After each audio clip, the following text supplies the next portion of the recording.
The Centre of Research Excellence, Health in Preconception and Pregnancy, known as CRE HiPP, recognises that women have different experiences of healthy lifestyles in terms of nutrition and activity before and during pregnancy.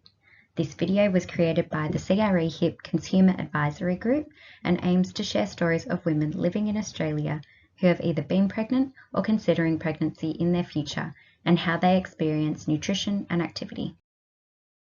For some women, healthy lifestyles isn't a focus until actually falling pregnant. Quite often in my culture, once we become pregnant, it's when we start to worry about what we can do to keep healthy.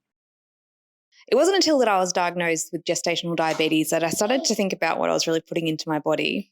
I saw a dietitian who specialised in gestational diabetes, and I started to understand how the different foods were affecting my body and then also my baby. For other women, reproductive health conditions and pregnancy symptoms affected nutrition and activity before and during pregnancy. I was diagnosed with polycystic ovarian syndrome in my early 20s, then soon came to the realisation trying to conceive would be a big issue. I learnt that some lifestyle changes like cutting out sugary foods to keep my blood sugar levels low will play a big part with ovulation and conception. For me, going into pregnancy, I was really conscious of my health. I was trying to eat mostly healthy and I checked all my stores of vitamins and everything looked good going in. Then I got pregnant and it was literally just survival. And even then I didn't enjoy food until like 1 month postpartum. I was still slightly nauseous until then. So it was just what looked appealing. And as a result, I put on more than the recommended weight during pregnancy. My first pregnancy 6 years ago. I felt very tired with morning sickness. I would rest on the couch and did not think about being active and healthy.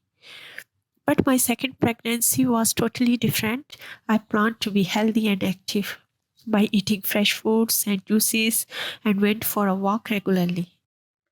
And for mums who already have other kids, getting active or eating well can be low on the priority list.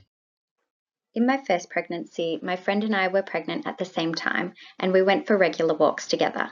Now in my second pregnancy, I tend to prioritise my toddler's needs and routine rather than my own activity. My partner has been my biggest support, sharing the parenting load and encouraging me to make time for activity. During my pregnancies, I didn't gain much extra weight, probably because I needed the extra energy to grow 2 humans. But since then, I've gained more than 15 kilos and feel really stuck in mine and my family's current eating habits.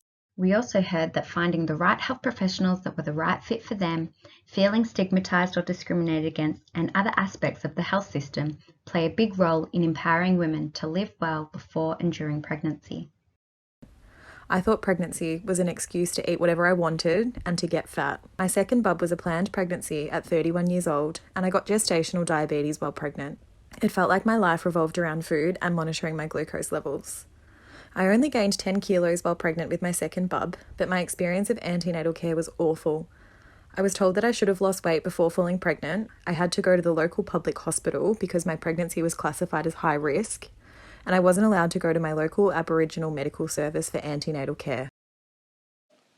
I went into pregnancy with a bigger body and felt so much judgment and shame from the obstetrician and midwives at every checkup and when I was in labour. If anything, I think their judgment motivated me even less to exercise during pregnancy.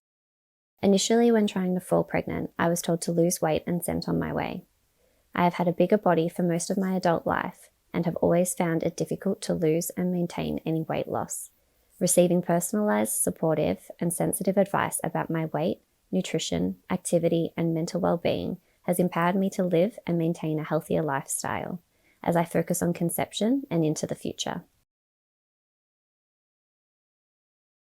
The Centre of Research Excellence, Health in Preconception and Pregnancy would like to thank those who shared their stories and our Consumer Advocates Group for their insight, time and experience in the preparation of this video.